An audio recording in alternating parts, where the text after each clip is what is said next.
Good morning. Could everybody hear me? Yeah, Yes. yeah. Yep. Uh-huh. Oh, very good. Let's get started. Uh-oh. Uh-oh, I heard, uh-oh. Yeah, I was looking at the chat and Teresa can't hear anything. Teresa is her Teresa Barnes. muted? Is her Oh, okay. She's good. Gotcha. she's good? Uh-huh. Okay. So again, good morning. I'm Glenn Moorhead, the Deputy Director of Business Operations, Office of Central Services in Prince George's County. I would like to thank all of you for joining us today for the second webinar that is part of a workshop series with the People for Change Coalition and the PFC Black Chamber. And it's brought to you by Prince George's County Supplier Development and Diversity Division for small businesses impacted by COVID-19. It is our priority to continue to assist you with navigating through these processes. Today's webinar is entitled Digital Media Resources and Tools. The main objective of this webinar is to orient the small business community to digital media tools and resources that you can use for marketing and outreach to your clients. As a result of this webinar, you should be able to incorporate these tools into your businesses if you are not already done so. Hosting with me today again is Ms. Deborah Carter, the Executive Director of the Supplier Development and Diversity Division, and Mr. Christopher Kelly, the Outreach Manager of the division, whom you will also continue to hear from throughout this series. Our featured guests who will be facilitating this webinar along with Sandy Pruitt, President and CEO of the People for Change Coalition, and Jerry McLaurin, the President of the People for Change Black Chamber. Today's presenter is Mr. Forrest Givens, who is a freelance multimedia producer and communications professional. Mr. Givens has a number of years of experience in photography, graphic design, videography, and sound design. He has worked with notable clients such as Facebook, Clark Construction, the Jack and Jill Society of America, and Virginia Commonwealth University Arts Department. As an undergraduate of VCU, Mr. Givens invested a great deal of time working in various communication roles. He developed his passion for multimedia after creating a series of short films and audio-visual compilations. Mr. Givens received his Bachelor of Science in Mass Communication with a concentration in creative advertisement from VCU. So at this time, I will turn the webinar over to Ms. Sandy Pruitt, and we certainly appreciate all of you for your participation in our webinar series. And Ms. Pruitt, you can take it away. Thank you, Glenn, for the warm welcome. We are excited about the partnership with the Office of Central Services and Supplier Development and Diversity Division. You all are in for a treat this morning with our presenter, Mr. Forrest Givens. And just to share with you, to mark your calendars also for 3 other upcoming workshops. You'll hear more about these workshops later, but these workshops are to help our small businesses as they reopen their doors during COVID-19. We're going to be doing Business Development 101. You're going to be learning about other online meeting platforms and how to write an effective capability statement. Just a little bit about the PFC Black Chamber and the PFC Coalition. The PFC Black Chamber is a membership organization. It's representing Black businesses in the county. The mission of the Black Chamber is to strengthen the capacity of our Black businesses to help them thrive in their communities. The Chamber also serves as a collective voice. We also are a PFC Coalition is a membership organization representing over 300 nonprofits and minority businesses, whose mission is to build the capacity of the nonprofits and minority businesses by providing assessment, support, and expansion services. Our title for today, Digital Media Resources and Tools to Help Grow Your Business. Our presenter is Forrest Givens, and we heard his presentation in his bio, and Forrest may want to share a little more.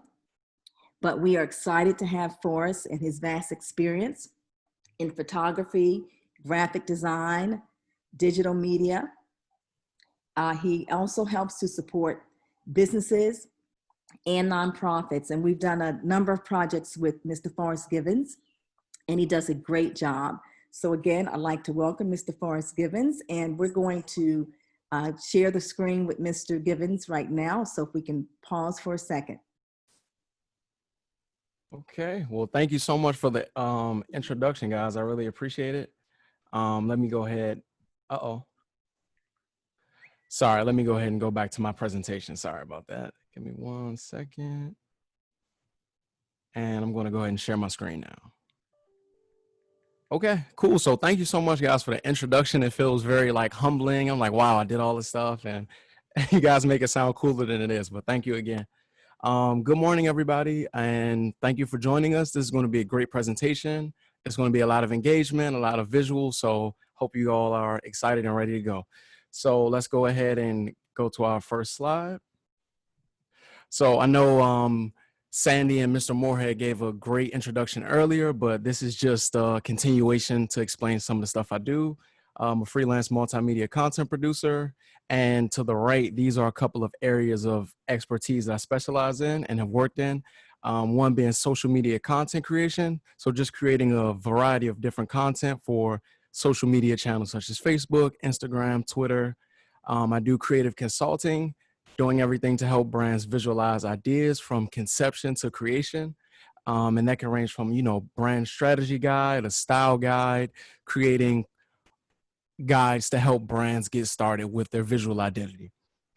Also do photography, videography, and graphic design. So my next slide is going to be a participatory slide. So I wanted to take about 3 to 4 businesses and have you guys state your name, a brief description of your business, and some things that you hope to learn. I realize there are a lot of participants, so if you guys could please raise your hand and let us know, and we'll go ahead and unmute you in the chat.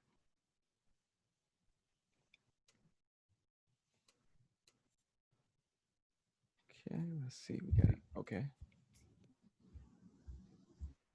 Okay, Sandy, you see any participants raising their hands in the chat? Yes, we have a few. Let's see, Wanda Childs, and maybe Darren Taylor and John Hogans. So in that order, and we want to make this interactive. So throughout the presentation, we'll just have a few people to interact with the presenter. And if Wanda, if you can just state your name, a brief description of your business and what you do. Yes, this is Wanda Childs. I have 2 businesses, well, 3 here in the county. The first one is a custom printing company. It's 25 years old. We do promotional items, pens, keychains, t-shirts, water bottles, literally 80,000 different things, custom printed with your logo. That company is called Printing, Express, and Design. Most people are more familiar with my second company that is 24 years old called Blessed 24/7. That is a retail brand. That is a gift shop I have on Central Avenue where I sell my trademark brand called Blessed 24/7. And that is merchandise that is printed with the brand name. So it's 2 sides of me. I'm a custom printer, Printing Express, and then I'm a retail side called Blessed 24/7 gift shop. Okay, we got Darren Taylor.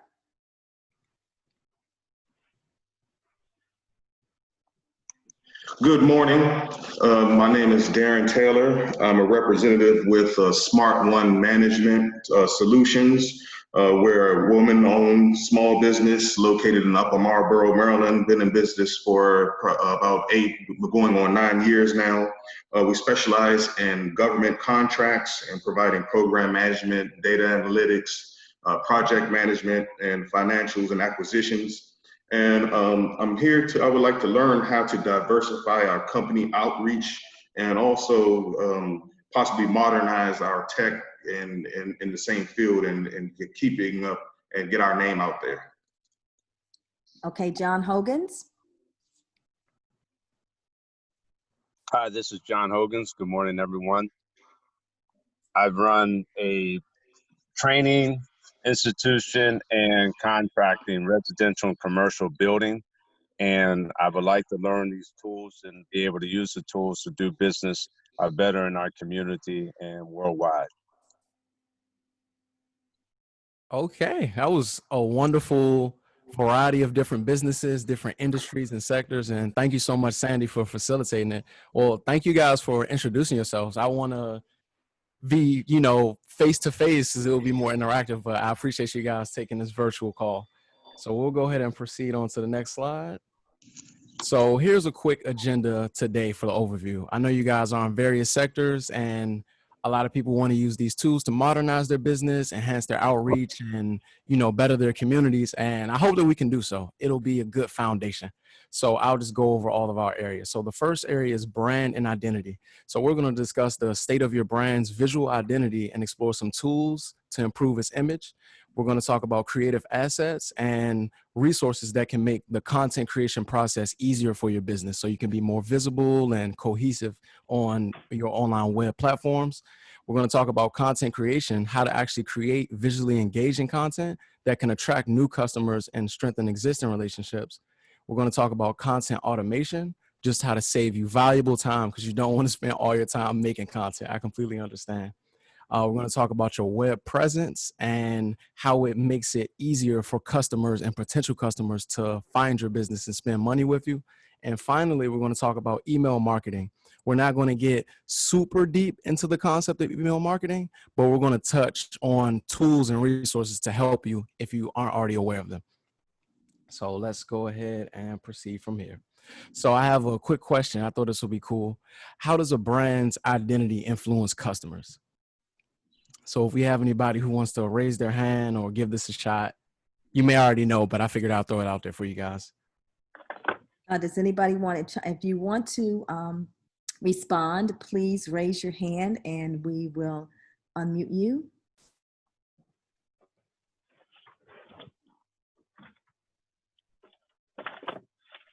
Okay, we have Wanda Childs. Did you want to respond? Or Jeff Walker, who hasn't responded. Jeff Walker. How does a brand's identity influence customers? Yes, hello, can you hear me? Yes, we Yep. can. Hey, thank you. Well, I believe that,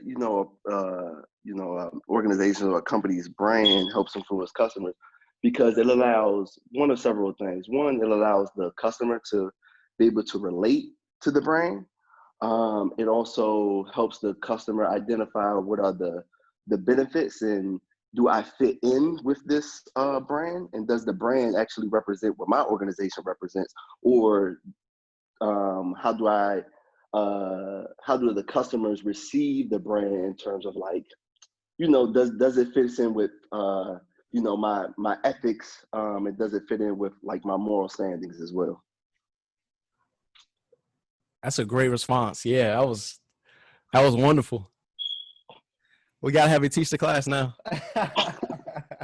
Oh, man, you got it. Thanks, man. No problem. Thank you. Okay. All right. So I'm going to go ahead and proceed. That was a wonderful response, and I couldn't agree more. So the way I like to explain it is if you were going to meet one of your clients, right, and you wanted to close a business deal or get a new partner for a new business adventure. So most people like to talk over coffee or breakfast. So let's say you walk into a meeting room and you have your cup of coffee, and the person that you're talking to has this blank cup. It doesn't have any logos, no branding on it. You don't really care for, right? It's just a cup, like big deal, right? But what if that cup had a Starbucks logo?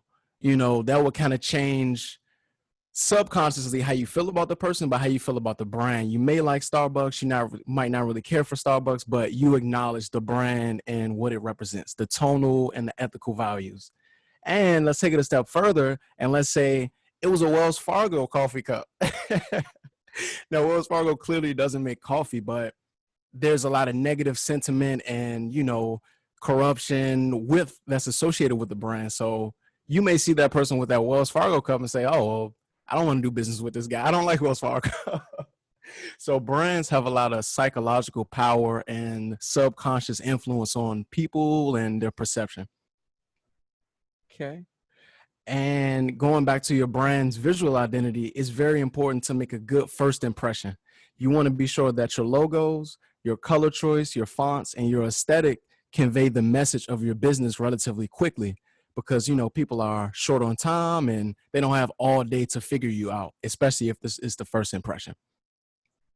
So a good example of this was this stationary design set. So a brand that I chose was Target. It's very well known. The logo is very simple. Literally, it's a circle with a target. Like it doesn't get, more simpler than that. But I thought this was a good visualization because it shows you your brand across different stationary and web platforms. And I know Wanda spoke earlier about her printing, so I'm sure she can tell you a whole much about having your brand in these different arenas and avenues. So this is a great segue to our next resource for you guys, which is a logo and brand identity designer. So this website uses artificial intelligence to help you create logo ideas and concepts for your brand. It offers a full suite of branding deliverables from, t-shirts, business cards, stationery, logos, business cards, notebooks, pencils, etc.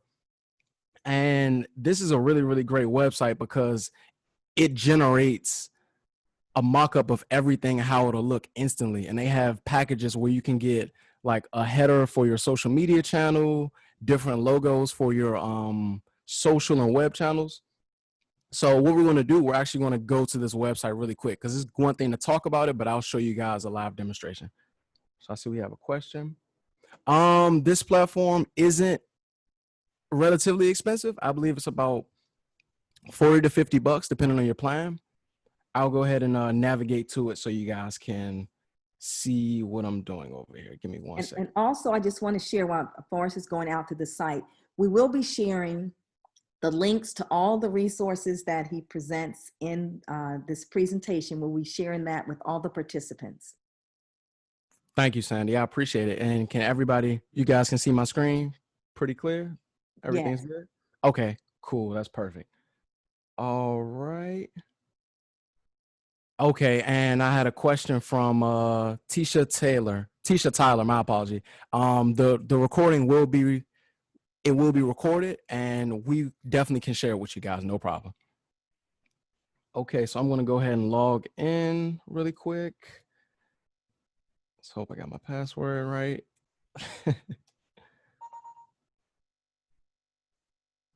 Okay, cool, that's great.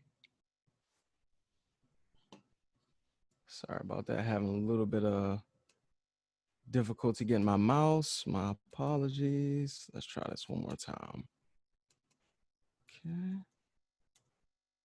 Okay. Always some technical challenges whenever you're presenting. It's all right. And we got it. Perfect. Thank you guys for bearing with me. Okay, so what I'm going to do is go through this platform and try to create a logo from scratch, right? So it's going to ask me a couple of filler questions. Oh, okay. And the name of this website is called Looka. It's right here in the top corner if you didn't see it. So I'm going to go through a couple of questions, right? So let's just say my industry is photography. So I'm going to put that in and I'll go ahead and hit next. Sorry, the Zoom panel is in the way. I'll move this up here. Go ahead and hit next. So automatically, it's just going to ask me to pick a couple of logos that I already like, you know, the aesthetic, the composition. So I'm just going to pick a couple random ones. You know, that one's all right.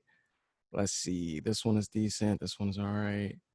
Okay, so I picked a couple references to help the artificial intelligence generate some ideas.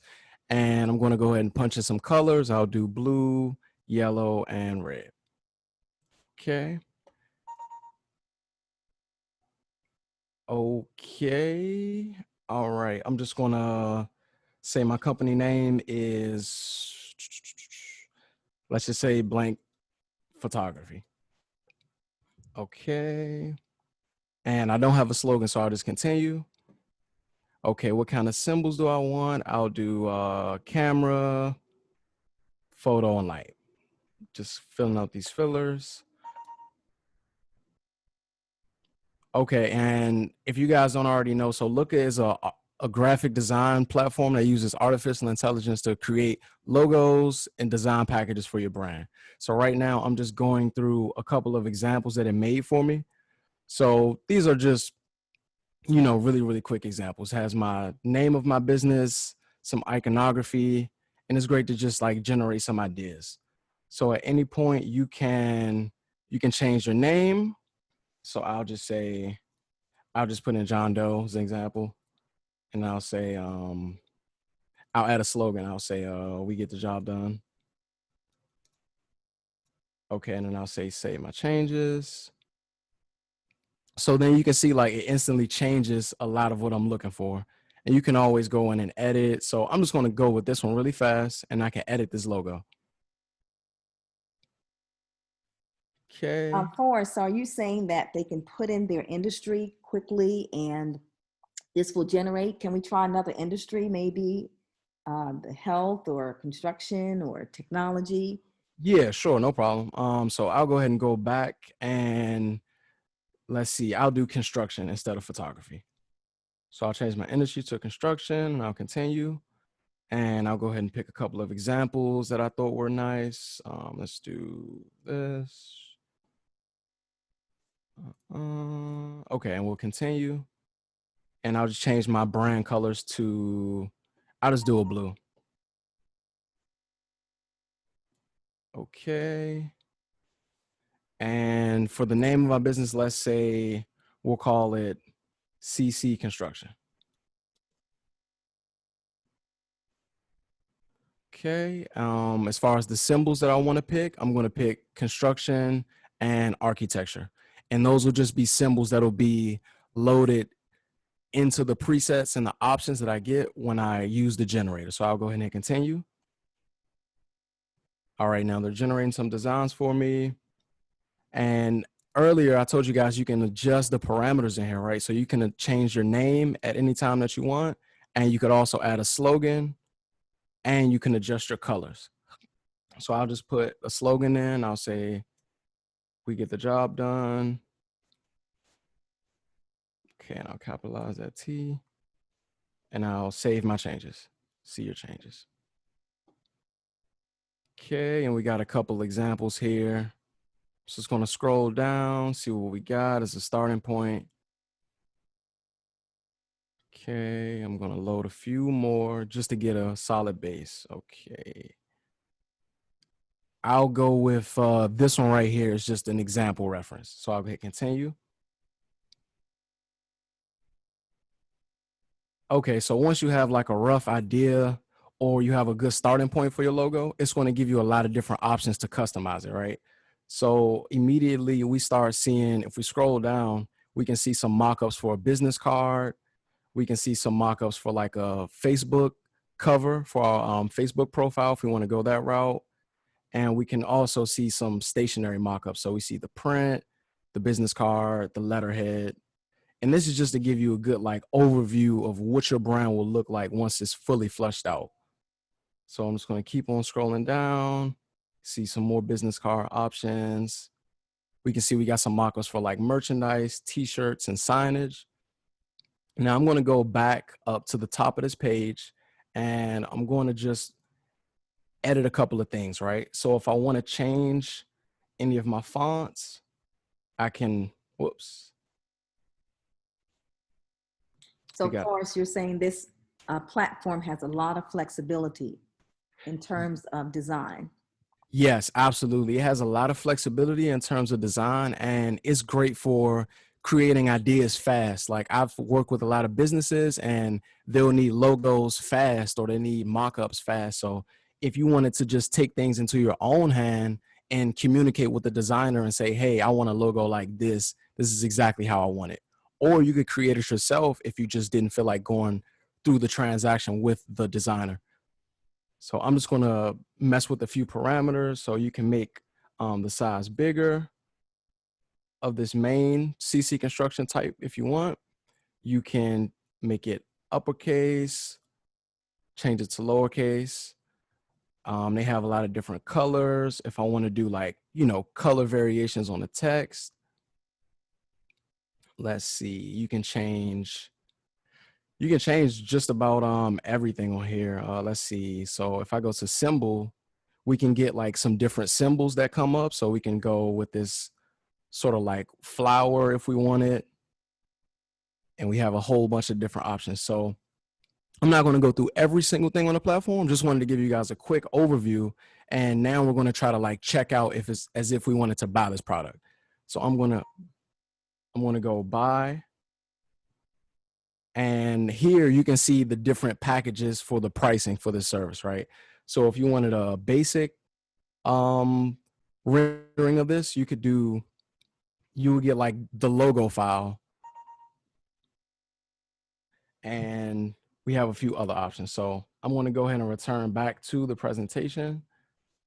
And I'm going to go ahead and resume the share on here. Give me 1 second. Just got to go back here. Okay, here we go. All right, so now we're going to go ahead and continue. And I have a follow-up question for you guys. Does any of you all's business sell products online?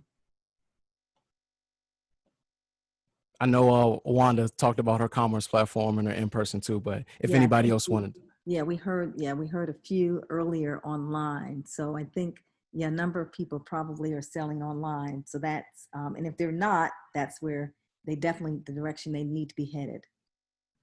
Okay. All right, cool. So we'll go ahead and proceed. And if you guys are selling products online, one of the main hurdles for a lot of businesses is getting high quality photography for their products and their services, right? So if you have t-shirts and you need your t-shirts photographed on a white background, or you have any other type of physical item, sometimes you don't have the time to get the photographer or to pay for everything. So this is a great service that's offered by Square.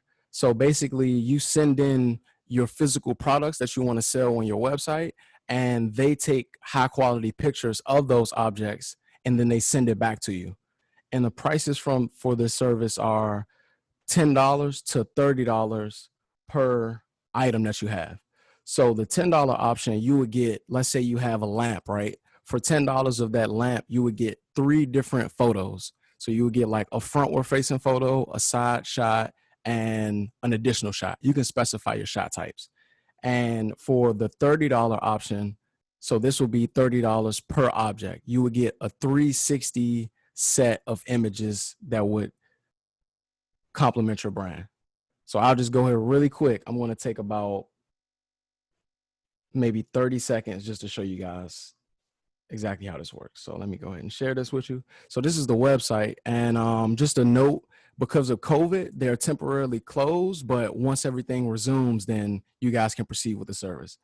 So this is the website. I'm just going to scroll down so you can see the products that they have right here. And this is the process. You ship the product, they shoot it in their studio, and they give you about 14 days. Within 14 days, you'll receive the photos. Okay. So Forrest, do you see more businesses moving towards the direction of actually sending their products to a service provider? And getting, or are people reluctant to use it? Or is this something where people need professional photography? This is a more cost-effective way. Absolutely. It's a more cost-effective way because, you know, professional studio photography can be expensive, and also people need the turnaround to be very fast. So if they're busy and they want to ship stuff in, this is a great option to save time and money. So this was the photo pack I was telling you guys about. So for $10, you would ship in your product, and then you would get 3 different angles of that product for $10. So if you have 5 or 6 products, you can do the math on that. And this is the $30 option that I spoke about earlier. So per item, it'll be $30, but you get a 360 set of photos if you want your product to be more interactive and more engaging for your website or experience. So I'll go ahead and navigate back to the PowerPoint. And Forrest, another question that was earlier on the Looka website, people were asking, is this an inspiration for people that are planning on designing, or it's a starting point for like a new business or an existing business? to help them, give them some inspiration, maybe before they go with a professional designer to help them? Yes, absolutely. Yeah, it's a great ideation platform. You know, you may have an idea for your logo and how you want it to look, but you may not be able to draw or physically produce it in the software. So it's great for getting ideas, sketches to your designer, and helping them understand exactly what it is you want. Okay, cool. All right. So now that we have the visual identity and the overview of your brand out of the way, we're going to talk about creative assets. So creative assets can be used to help market your brand effectively and creatively.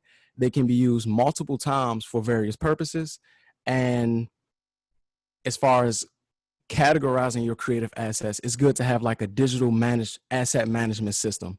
In the same way you would have like a Gmail to keep all your emails categorized, or a folder to keep another certain type of documents. It's the same thing for your digital assets. So some examples of creative assets can be logos and graphics, photos and videos, some print or web collateral, and audio recordings or music. Say if you have a podcast or something of that sort. Okay, so I'm going to So go ahead Forrest, are you saying to keep all of your creative assets in one location, or? Yeah, so yes and no. It's good to have all of your assets in one location so you can easily create or access things. But most platforms that let you download creative assets already have that feature built in for you. If Okay. that answers it, was that Yes, answers your question? I guess helping to organize your creative assets. Do you organize them, or do you let the third-party provider organize those creative assets? So great question, Sandy. So it's a combination. I use the third party to organize my assets, and I also use Dropbox to keep everything in one place as well. Okay, so I'm going to go ahead and continue, and let me know if I'm going too fast or too slow. I just want to be mindful of time and everything. So going to our next slide. This was an analogy I thought made sense, right? So if you think of creative assets like ingredients to a recipe, right? You want to start off with like high quality ingredients because you want to make a great meal at the end of it, right? So whenever you're using creative assets, always try to get high quality assets and things that look good initially so that the final product will be better. And I'm going to give you guys some examples of some creative assets on the next slide. So right here, these are examples of different types of creative assets. So on the top left corner, I have an image, high quality resolution image. If I needed some stock photography, next to that, I have a template for like a landing page, right? If I had a website and I wanted to change one of my pages, I could use this asset to help me get started with that. In the bottom corner here, I have a couple of fonts. And beside that, I have like a mock-up of like an iPhone if I wanted to put my brand logo there. And on the right, this is a quick infographic template on social distancing, just in case I want to communicate with my business or my customers about COVID or how to social distance properly.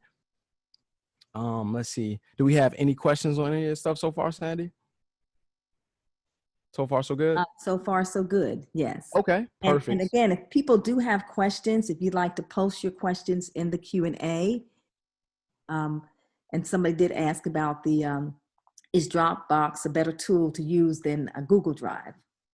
Oh man, that's a good question. I would say it depends on what you're doing, right? If you have a lot of files that you need to store and that you need to share often, I think that Dropbox is easier in that regard because whenever you share stuff via Dropbox, it's easier to download and view as opposed to Google Drive where you have to like share, give access, and have multiple layers of like clearance. Dropbox is easier for sharing. So it depends. I'm not going to give a definitive answer, but that's my opinion. It depends on what you're doing. Okay. And this is funny. So the whole reason that we use creative assets and services is that so we can work smarter, not harder, right? Everybody here might not be a graphic designer or a photographer or a videographer, but they want to have high quality material. So we're going to talk about asset subscription services that can help you work smarter, not harder. And before we move on, somebody had a quick question, I guess, about lookup. Mm-hmm. Is it only for logo sketches? Primarily, yeah. It's pretty much for like logos and yeah, just logo creation. Okay. All right. I'm gonna go ahead and move on to the next slide. And I had a quick question for you guys. So what websites are you all currently using to find images? So if you want to post on social, your website.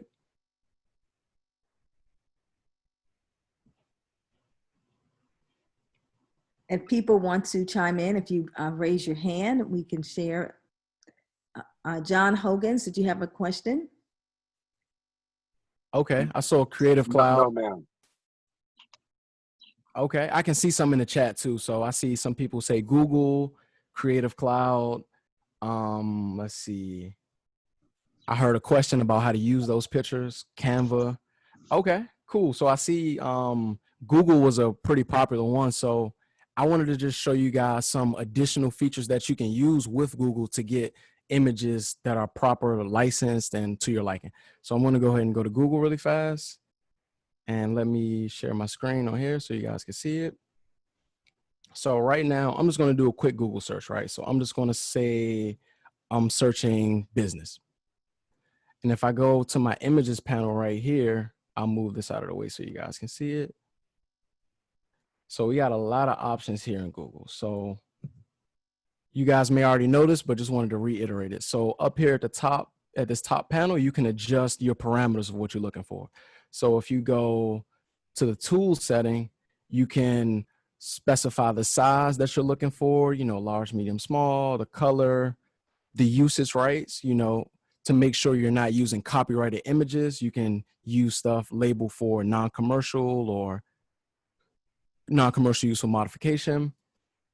And you can specify the types, the time, and the last thing we have is just some advanced settings. So if you really want to get super particular with it, you can narrow down your image search, the specific size, you know, like if you want to go large into 70 megapixels, big file, and the aspect ratio of anything too. So just wanted to share that with you all just in case you may not have been aware of it. Okay. And in addition to Google, we also have a few other platforms that are great for getting high quality assets. So I know somebody mentioned Canva, and we're definitely going to talk about and dive into Canva. Absolutely. Let's see. Okay, just checking the chat right now, and I see you guys have Adobe Stock, Pixabay, and a couple of other good resources, so that's perfect. So far as there are a lot of options in terms of what you can use as a small business. Do you recommend people pick one or two? I mean, because it can get expensive if you have subscriptions to multiple. What's your recommendation for small businesses who are on, you know, a small budget? Great question. So I would say Canva is the most like flexible and easy to use option. It's not super expensive, and you have a wide variety of assets too. I think if you reach a plateau with Canva where you just can't get the stuff that you want and it seems very limiting to you, then I would say maybe branch off to an additional asset subscription service in addition to Canva. So you have both of those working together. Cool. So I planned on, oh, sorry about that. I keep going, keep going back and forth there. So I see a couple of you guys are already familiar with a lot of these platforms. Okay, so somebody said they use Canva and Envato Elements. That's wonderful. I'm just going to do a really quick tour of Adobe Stock and Envato Elements for people who may not be familiar with it. So I'll take like a 10 to 20-second overview to show you guys this. So this is Adobe Stock, and they have a lot of different creative assets for you guys to use. So they have stock photos, illustrations, vectors, stock videos, a lot of templates and everything. So I'll just do a quick example, right? So let's say your business is hosting an event and you need to make a flyer for an upcoming event. So I'm going to go to templates and I'm just going to search flyer. So just a note about Adobe Stock, they usually work with like Adobe software. So if you have like Adobe Photoshop, Illustrator, InDesign, etc., these will usually help you in those software. So let's say I saw a flyer that looked cool. This would be a great start for me to design, as opposed to having to reach out to somebody and spend a lot of time. All of this is just supposed to save you a lot of time and money. Okay, and a couple of other things we can do. If you need some images, they also have images that you could design and download as well. So just a super quick overview of that platform. The next one on our list is Envato Elements. I know somebody in the chat, Tisha, I believe. I apologize if I messed up your name. Let me double check, make sure I got it right.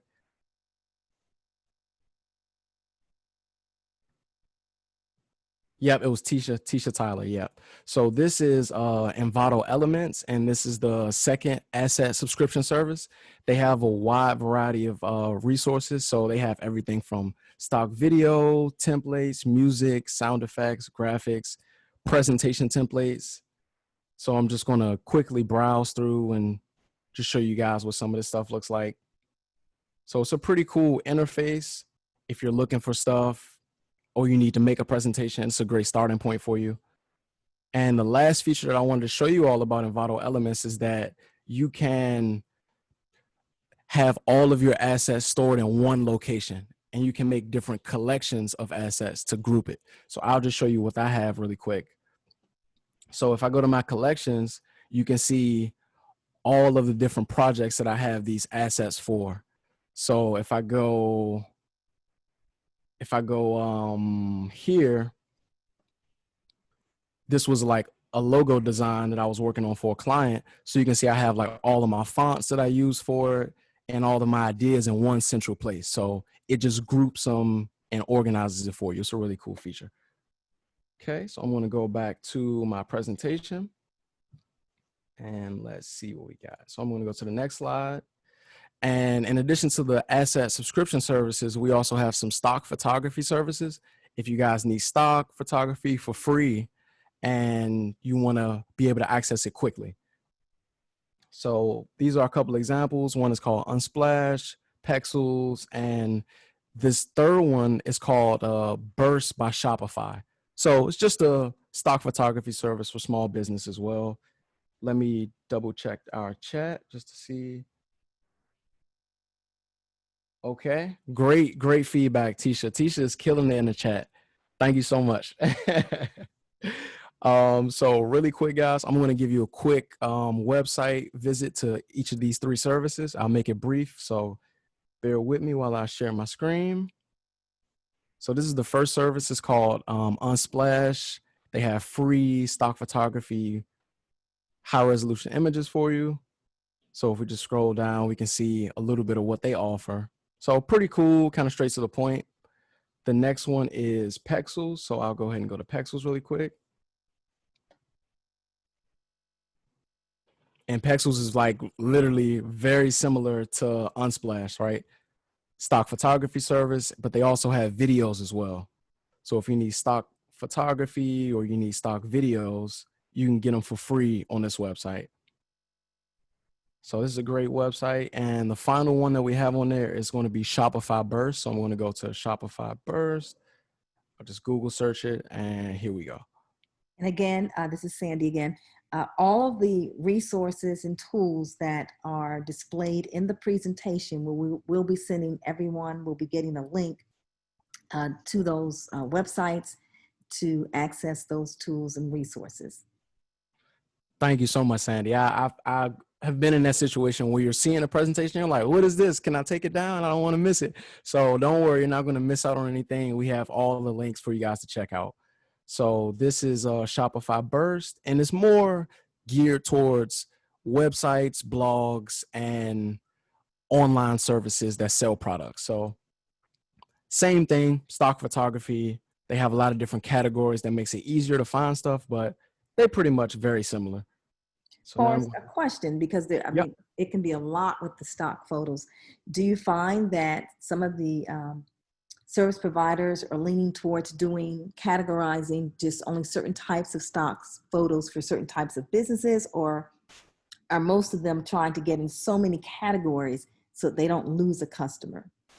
That's a great question, Sandy. So it depends on the target audience that the business is targeting, right? So asset subscription service like a Shutterstock has a wide variety of assets, right? They have basically like every category that you will want versus like a Envato Elements that may have more limited content. Let's say, for example, like if you're looking for people of color or, you know, diverse types of content, they may be more limited in that. So it just depends on the service that you're going for. But I found it's hard to find stock photography and stock video of people of color. Like it's incredibly difficult. So more and more content is coming out, but it's a slow thing.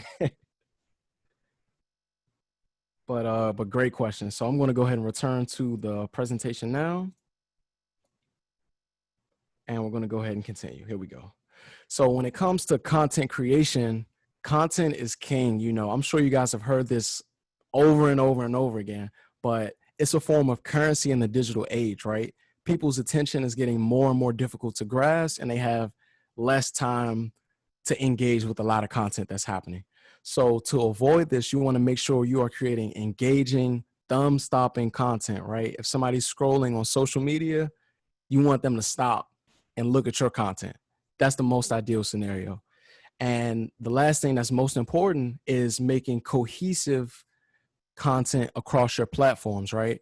So if somebody has, I know Wanda mentioned her t-shirt brand earlier and her print production service that she offers. If she had one name for her business on Facebook, it should be the same on Twitter. It should be the same on Instagram and on her website so that people can easily be unified through all platforms that are related to her brand.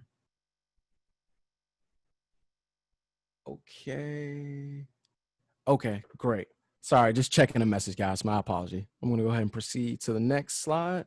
And these are just a couple of questions to ask yourself when you're creating content or reviewing content that you want to engage with your business in. So the first question to ask is, does this content engage my audience? Is it attention grabbing, right? Like, would you personally stop and watch this if you were on your own account or online? And does it add value or is it relevant to your audience? You know, is it something I can use in my daily life today that'll benefit me? A few other questions I like to ask as well. Does this content provide a clear call to action? Like when I view your content, do I know where to go, what website to click on, what hashtag to use? And this is additional. You don't have to do this, but when posting, I like to get the 5 W's, the who, what, when, where, and why. So when people see your stuff, they're not just like, oh, well, what is this? What does this guy do? Why does this matter? You know, you want to at least give them some informational overview as to what they're looking at. And the final question is it shareable? You know, would I share this with my friends and my family? And that's a good indicator of potential for content to go viral. Because if it goes viral organically, it's through people just sharing it and seeing it on their own behalf. Forrest, we have a question. Someone wants to know, they're trying to grow 3 businesses under one company. And so they want to know, does it matter if the logos and content are different? So That's a really great question. Wow. I would say, okay, think about a big company that does that. Oh, sorry about that. Give me 1 second, guys. Let me go back. Think about a big company that does that now, like Amazon, right? They have the Amazon primary logo, and then they have all the variations. So like Amazon Music, Amazon Prime, Amazon everything. It's so many Amazon brands. And same thing with the Google. Like they have Google, Google Images, Google Business. So I would say my advice would be use elements from your primary logo and evolve them in your other 2 logos, right? So take your main logo and make small changes to it so they all sit together. If you're given a PowerPoint presentation and you put all 3 of your logos together on one slide, they should seem to be related, but not like totally opposite, if that makes sense for you. Okay. I see. Okay. So I'm looking at the chat right now and I see your continued question. Ah, I see. Okay. So just for you guys that may not be able to see the chat, the business that we're working with, they have 3 ideas that are somewhat different and kind of unrelated.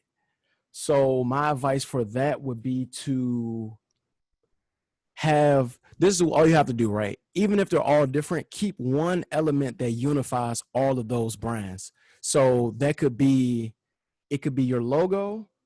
Let's say your logo is envision modeling excellence, right? You could have a small tag in the corner that says accompanied by blah blah blah, or a blah blah blah company. So when people see it, they know this is the company that it's associated with, if that helps. But that's a great question. So what I'm hearing from you, Forrest, is that they should keep at least one element that can connect the different entities that are associated with that business, or connect those businesses.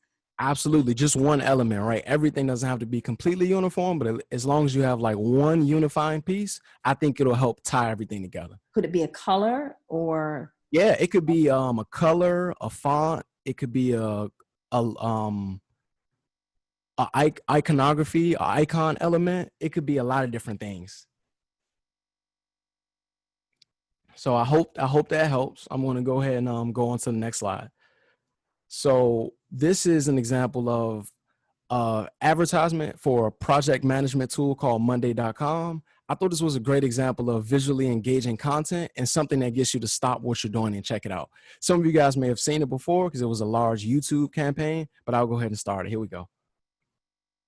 This is an ad for a project management tool called Monday.com. This is what it looks like, and this is what it feels like.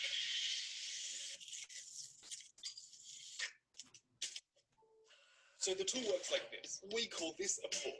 Just put everything you need to do here, then put who's in charge of it here, and see where everything stands here. Also, it works on your phone because it's 2019. Click, drag, and drop to create your board exactly the way you need it. You'll never drop the ball on the important stuff again. So go to Monday.com and create your free account today. So I thought that was just very visually engaging content, right? Like they get your attention and tell you about the brand, what it is, why you should care about it. And then they explain exactly how everything works. So I thought that was a pretty cool reference and example. All right, we're going to go ahead and proceed to the next example. This is an ad. Oh, that's funny. So this next example is a brand introduction video for Morgan State University, and it gives testimonials as to why people should attend the school, the benefits of the school. I thought this could be very applicable to a lot of businesses here, right? Because you want people to know what type of services you offer, and using testimonials can be a great way for people to believe you and have credibility with your statements you're trying to make. So I'll go ahead and start this video. Here we go. It's about a minute long.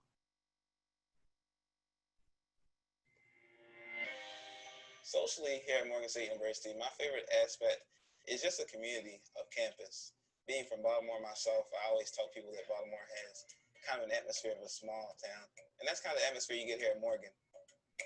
My social experience here at Morgan State, it was definitely enjoyable. My team was definitely welcoming as well. There's a lot of events that go on at campus that everyone can get involved for, and like everyone, there's frats, sororities, everything that happens at the student center. There's great concerts and everything, and it's really fun. Morgan gives them a chance and then catapults them into a realm of making a difference worldwide. When our students leave Morgan, that they're prepared to conquer the world. The relationships I have with people through organizations, because I met a lot of my friends through Bear TV and Future and Lunch Table. So just getting out there and meeting new people is probably my favorite. My advice would be to really enjoy your experience. Don't be so caught up in always being in your room. Really go out there and experience Morgan, because it's a really fun experience. So that was I selected this example because I like the tone of the video. It was very like upbeat, easygoing. You know, it kind of like put me at ease. So one thing I liked about this video is that it's pushing your customers through the funnel, right? So the previous example that we showed, oh yeah, it's probably not going to work. Sorry, give me 1 second. So this previous example was a great example of like the introduction or the conversation you have with your potential client, right? You tell them what your business is, what you offer, and how they can learn more.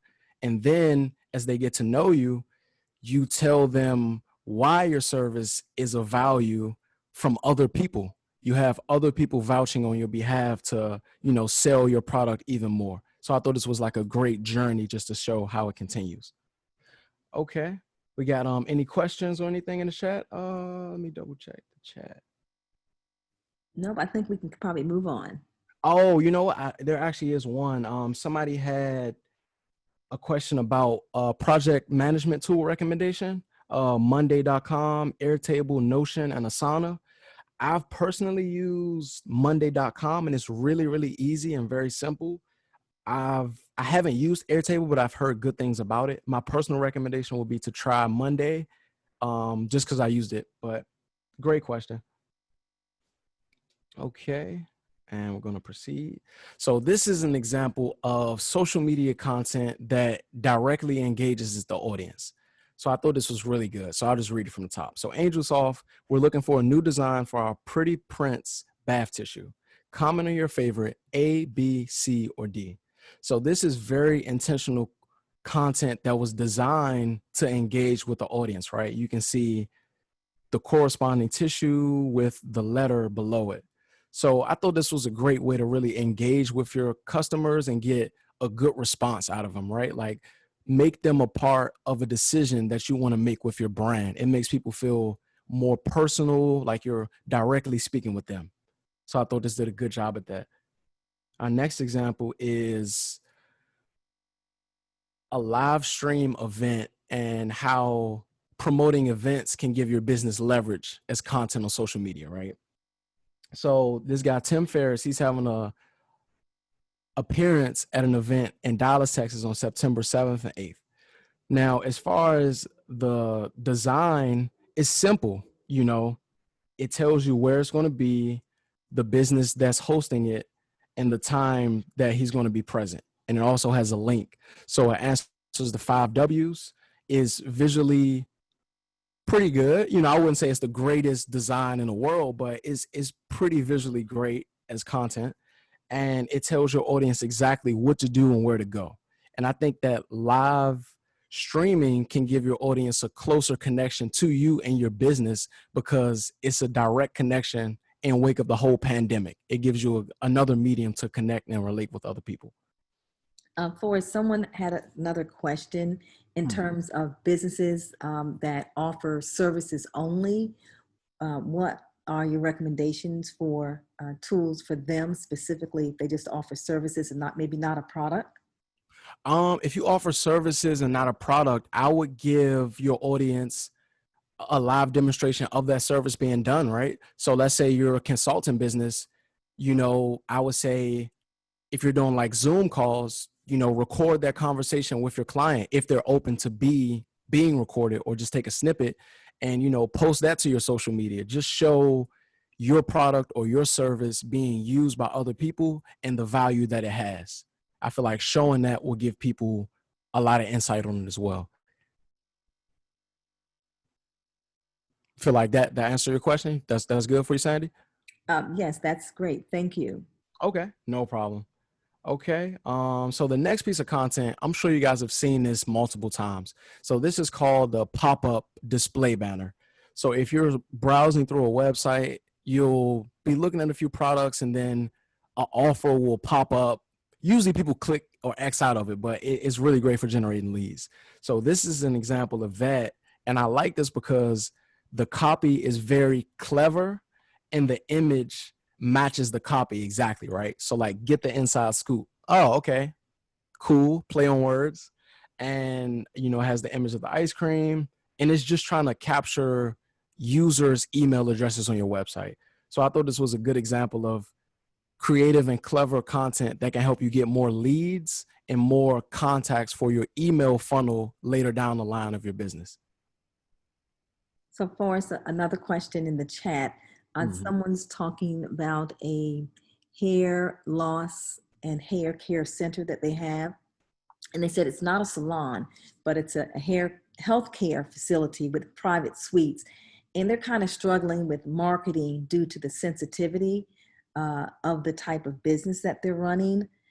What would be your recommendation in terms of displaying services or the business? I see. Okay. I've seen. Well, I got another question too. I'll get to that one after. Give me 1 second. I think a video testimony will be great for that service because it can engage with your audience and your customer base without getting too deep into the sensitive details. Like I'm sure people don't want their like information revealed or all the details of that. So I think if you can do a interview of clients that you work with and have them talk about their experience, you could do an introduction video where somebody's like touring your facility, you know, just getting like photos and videos of the facility itself.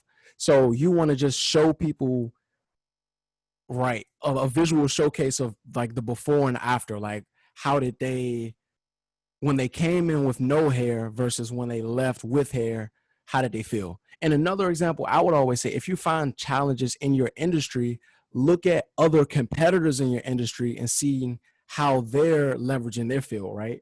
So if you have another hair restoration service that you look up to, look at their branding and look at their videos and see what they're doing and maybe try to incorporate that into your strategy too.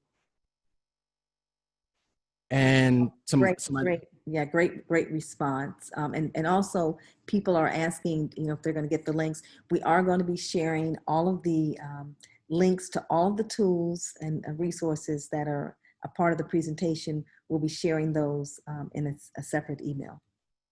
Got you. And I know you guys have like continuing follow-up questions. We can't answer like every single question, but hopefully the overview advice is good for you all. I'll go ahead and continue to the next slide. So this is a YouTube cover for the brand Refinery 29. I believe it's a retail shop online. For me, I really like this content because it's visually engaging and it tells a story too. Like in these overlaid text where you can see the image cut out in the shape is giving you an overview of like the type of clients and customers that they serve. And it's also just a creative way to unify your brand across different platforms. So if you go to your Twitter, if I go to your Facebook, if I go to your Instagram, right, what's going to be the unifying element that's going to connect your brand together?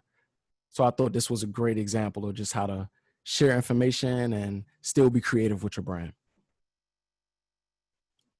Okay. So question for you guys. How does your business create content for web and social, digital content? Does anybody want to share how their business is using content for the web and social media?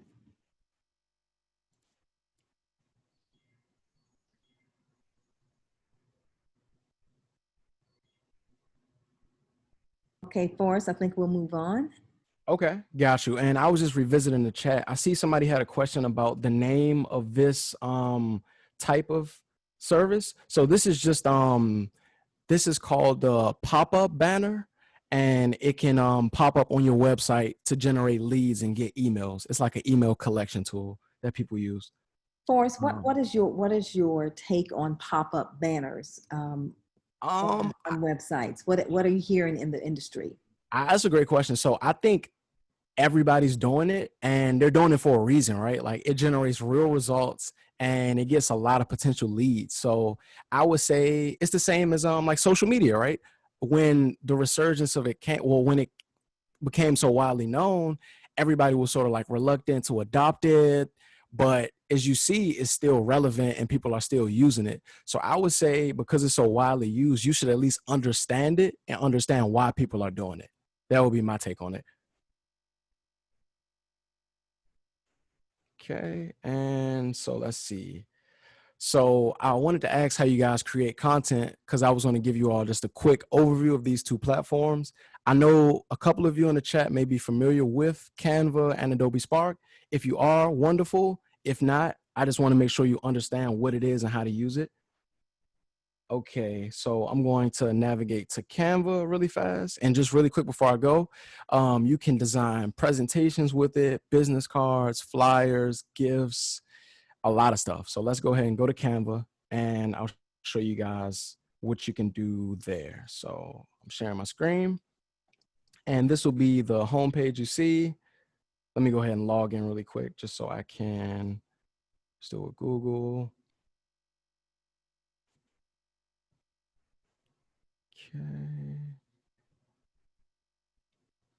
Right. And okay, never mind. I'll just do it with my email. Seems to have some trouble. That's okay.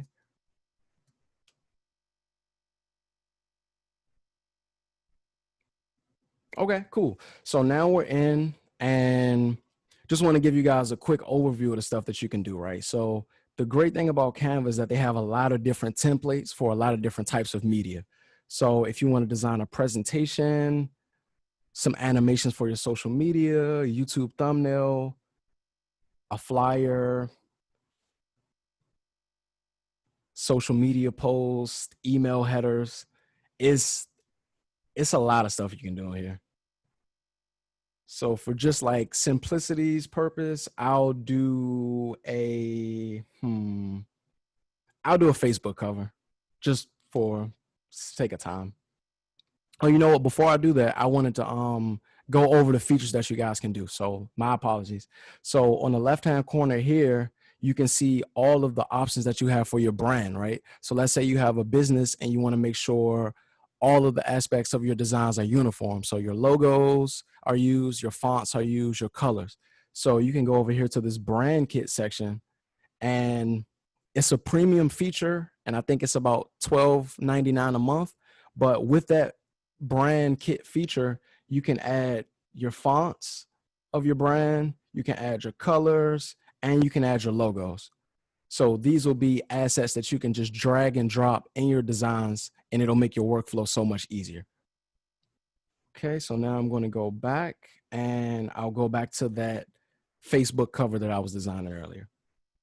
So when you go into the interface for Canva, you'll see you have a couple of options on this top toolbar right here, where you have your file options where you can save documents, create new designs, a couple of options there. And they have a premium feature where you can like resize your designs to other dimensions and proportions if you want to, but you have to pay for that. That's a premium feature. Let's see. So I'm just going to start designing. So I'm going to go ahead and scroll through the templates that they have. I'm going to scroll through the templates that they have and see what I like. So I'll grab this one right here. So this will be a great place to start off if I wanted to add my own pictures or change some text. So what I'm going to do now is show you how the asset management system works here. So if you go down to your uploads, you can see you have all your assets. So any images or videos or things that you've uploaded will be like here. And it's pretty simple. Like literally you can just drag and drop and your assets will be placed here. And if you have any videos, you can drag those as well. Okay. And in addition, is the video feature a new feature in Canva? It's recently new. Yeah, I think they recently added it within like the last 2 to 3 months. So making it easy to incorporate video, I guess, in your presentations. Mm-hmm. Yep. They have another panel here if you need like stock photography or creative assets that we mentioned earlier, right? So they have a trending section over here, stuff that's just popular. And they have other categories. So like computer, money, etc. I'll just do business since this is business. And let's say I like this picture right here. So I could just click this picture and then I could just drag it in. So Forrest, in terms of resolution, when you download your presentations or your files from Canva, how is the resolution? Is it good? How do you recommend maybe correcting that? So from my experience, it's usually good depending on your options, right? So if you go download, they have a lot of different options for size and resolution. So you could do a PNG, a JPEG, a PDF. So what I would suggest is just to, see, it's a pro feature. So they have a feature now where you can adjust the size and the resolution of the file that you download. So from my experience, Canvas files are fine. I don't really have any issues out of them. And if you are having issues, I would reach out to them via email and contact them, or maybe do some Google searching on the web to see what you can find and how to correct that. But from my experience, it's been personally fine. Okay. Thank you, Jerry. I appreciate you in the comments. So right now we just dragged our image into our template, and we can, edit the text if we like. So I'll just say business is cool, right? That's what people think. Business is challenging. But if we wanted to adjust our text, we could go up here and you can see our font that we have selected. So we could change the font. We could also change, the color of the font if we wanted to a different color. I'll stick with white. We can bold it, italicize it, adjust the paragraphs and everything. So when you're using the tool, you'll get more comfortable with the interface if you already haven't, but these are just some options for you. I'm going to go through a couple other parameters for you guys. We have, okay, all right. I guess for sake of time, we got to speed it up. So I will proceed back to my presentation. Give me 1 second. Okay, So in addition, Canva that is great for like new businesses, small businesses, or yeah, and it's great for new businesses, small businesses, and growing business. They have a team feature where you can have multiple contributors and collaborators. So it's a great overall platform. This next one, I'll try to move briefly through it. This is Adobe Spark, and it has similar function to Canva. So let's navigate there. Let me share my screen. so for us in terms of budgets for small businesses and that they should invest maybe in some content management and media type software. Is there an estimate that you say they should budget? Because we're seeing some prices of $12.99 and up per month. What do you think might be a recommended budget to plan? That's a great question. So it depends on the business, but I would say start as low as you can and then go from there, right? So you don't want to buy all of these software if you don't need them. So the first thing I would do is do like an assessment on exactly what it is that you need, right? So do you need video content? Do you need graphics? Find out what you need and then find the best match that fits that need for your business. So you only want to buy exactly what it is you need. For a budget range, I would say monthly, no more than like 50 to 60 bucks on content creation services, and yearly, maybe no more than like 200 to 300, because you got other stuff you need to pay for as well. So it shouldn't be a large portion of your budget. Okay, because I know we're paying for like a Canva account. We have Vimeo for video, and I think we have Adobe. So it does add up, but I like your recommendation on really looking at what the business needs, prioritizing those needs and creating your budget around what you need. Not sometimes people want to buy everybody else's products because somebody else recommended, but it's not good for their business. I completely agree. Thank you, Sandy. I appreciate that. So really quick, guys, this is Adobe Spark, and I'm sure you've all seen this homepage. We've been on here for a little while. So a couple of things you can do with it. You can make templates, social media designs, photos. So I'll just jump in really quick to show you guys what it can do. I think it's cool we have participants that are familiar with the software. When you're familiar with it, it's like you see what other people do in it if they do something that you may not be familiar with. So hopefully I can surprise you guys today. So if we scroll down, we can see the templates that they offer, sort of similar to Canva, right? Like Instagram, social media posts, presentations, slideshows. Let me see if we view all what they got in here. Okay, so I got a couple of other stuff. For sake of time, I'll just do a quick flyer.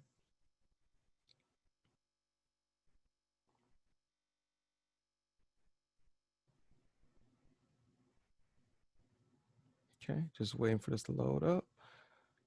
Okay, and just a disclaimer. So Adobe Spark has a promotion where they're doing 2 months of free service. So if you're interested, it'll be free for 60 days. That's pretty good. So on this right-hand panel over here, you can see we have all of our templates if we want to change or swap out. So I'll click this one and I'll do create from this template.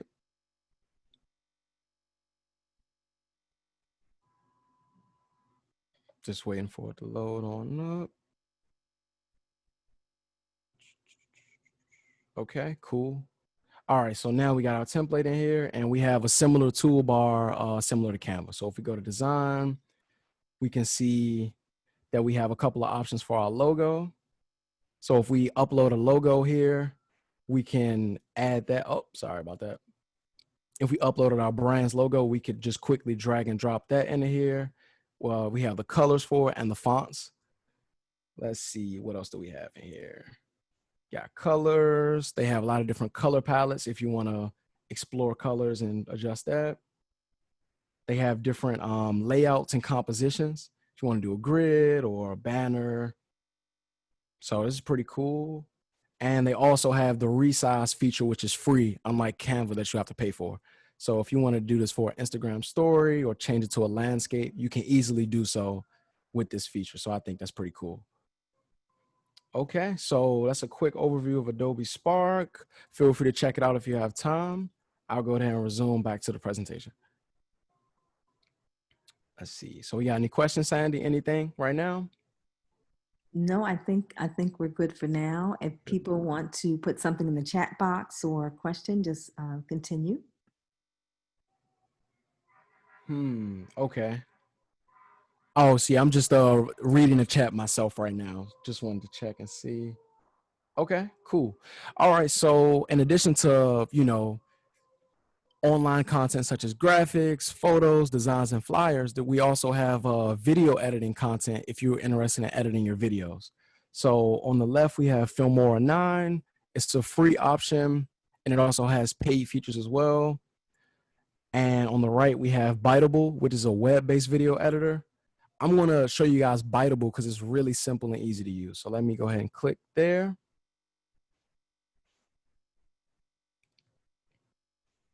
And let me know if you guys have questions on the pricing for these subscriptions as well. I know I may have missed a couple of those.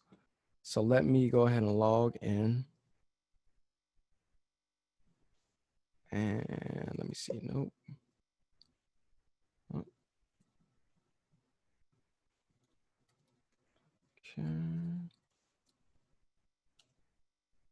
Oh, sorry. That's probably the other one. It shows how many passwords you have to have, right? So many. Okay, so when you log in, you'll see that you can, oh, my screen is not being shared. Sorry about that. Screen sharing is paused. Okay, so maybe you guys, okay, so you guys can see my screen now. Sorry about that. So when you log into Biteable, this will be the navigation page you're directed to. And I'll go ahead and get started and make a video.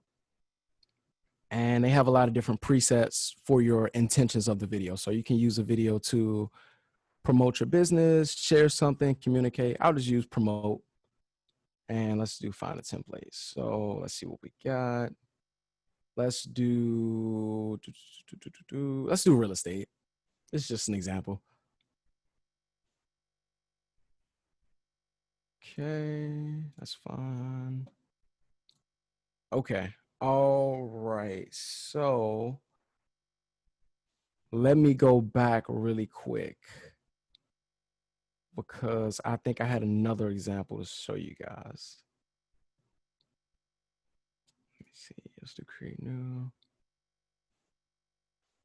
I think it was advertising. Product, let's try that. Okay, so I'm just adjusting these parameters. I was looking for like a specific template. So I'll do a mobile app and I'll edit this video.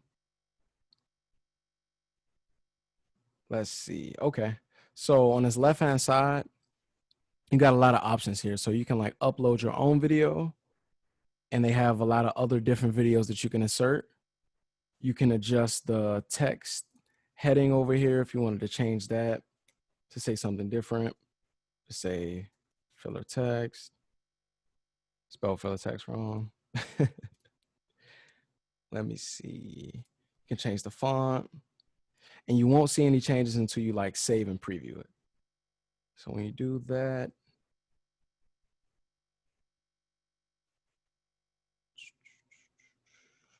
just having a little bit of a lag here. If it takes too long, I'll have to come back to it. Okay. All right. Yeah, finally loaded.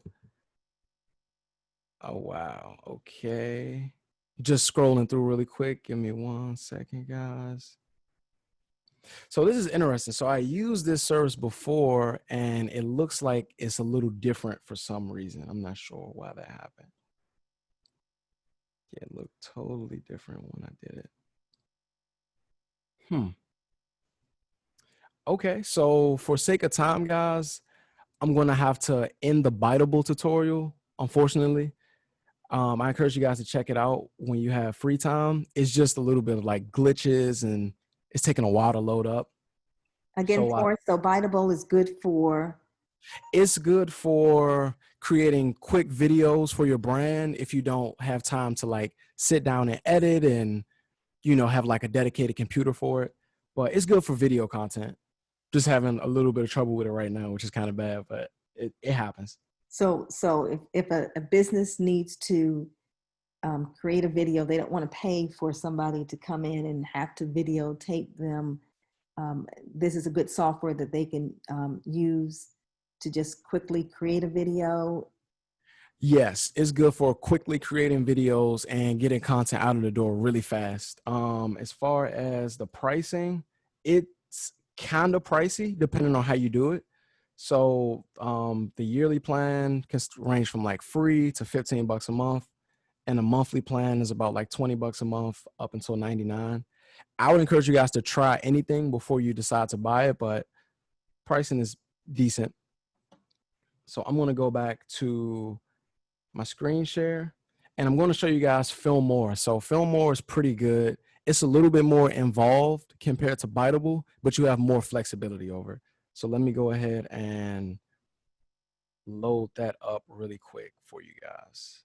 Hopefully it won't take too long. Okay, so I'm loading up the software now. It's just taking a little while to load. See if we got anything in the chat.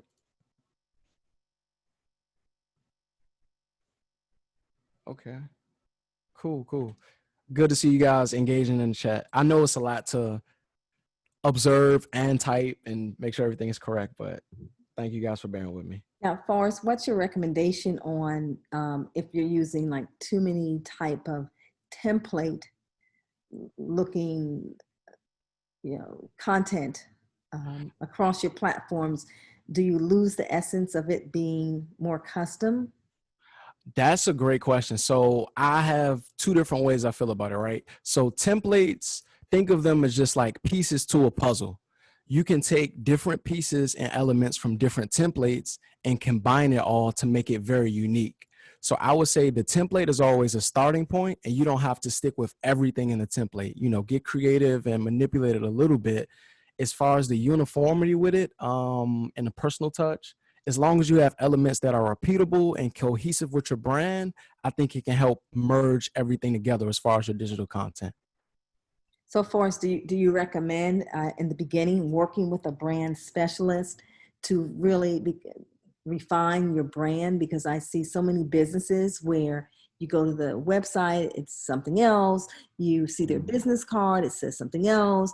They put out a flyer or they do a brochure, and it's not cohesive. What is your recommendation on when they should get that kind of brand identity or strategy in place?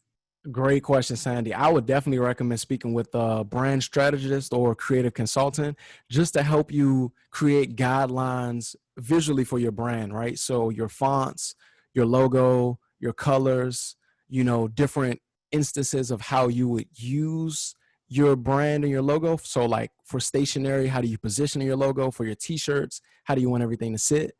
Get all of that stuff set first, right?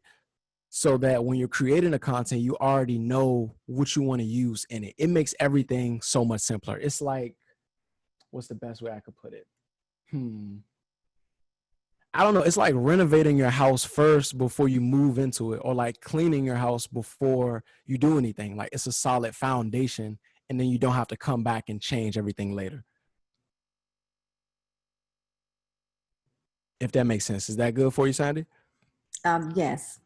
Okay. Thank you for asking. That was a good question. So now, guys, we have a Fillmore 9 right here in our window. And when you open it, you know what? Actually, let me go to the website so you guys can just see how it looks before we download it, because it might not make sense now. So when you go to the Fillmore website, this is what you'll see. And then when you do your free download, you'll get software that you can use on your computer. So it's pretty light on your computer. So now I'll go back to the actual software, how it looks when you open it up. So when you open it up, you'll get this panel. I'll do 16 by 9. I'll make a new project. I think this one should be oh, sorry, my screen is paused. Okay, so now I'm inside of Fillmore, and it's a pretty easy interface to navigate. So first thing I'm going to do is import some footage. So I'll go here and click on this plus icon. Okay. So you're recommending, so they're importing raw footage that they took with their video camera, their smartphone. Where are they getting this footage from? Yeah, great question, Sandy. Sorry if I missed anything or skipped over anything. So you could get this footage from your iPhone, from taking photos, from videos.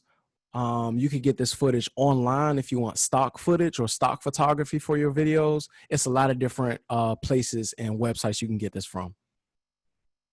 So it's also in terms of length of video, what do you recommend? What are people staying focused on? What loses their attention span? So for length of video, I would say anything from 30 seconds to a minute 30 max. You know, you can go even shorter than 30 seconds, but usually around like 15 to 20 seconds, people are kind of tuning out. And sorry, my mouse has gone invisible for some reason. Let me see if I can. Okay, there we go. I got my mouse back. So I'm just going to import 2 video clips really quick. It's importing now.